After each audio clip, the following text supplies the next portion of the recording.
Salut! Astăzi o să vă arăt cum să faceți rocile astea de nisip.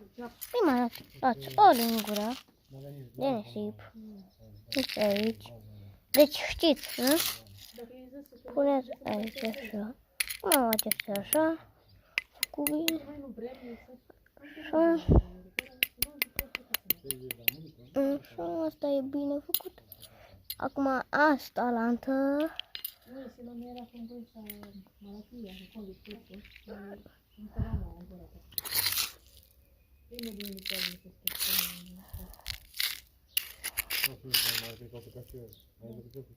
Eu cred că ați găsit mai mult decât saladă, că nu se are 50 de euro acolo la canal să nu dă 45 maxim. Deci două am făcut bine, băieți, da? Două am făcut bine. Acum trebuie să mai fac încă două.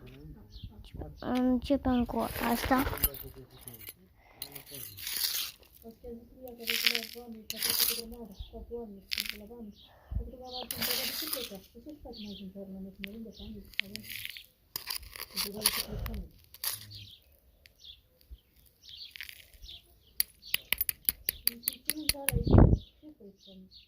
Ia uite, vă place. Avem una de făcut.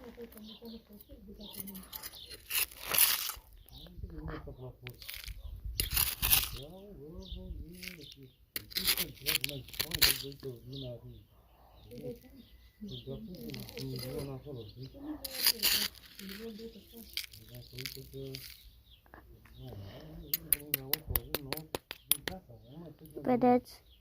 Super easy. Easy easy. Și cam atâta a fost.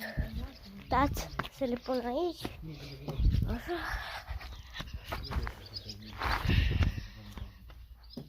Așa.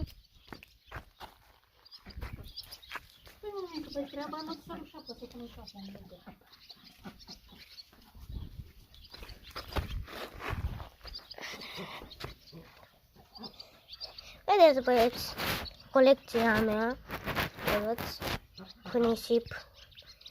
Și cam atât a fost episodul acesta. Eu am fost Angelo, Andrei, am fost Angelo, și tu.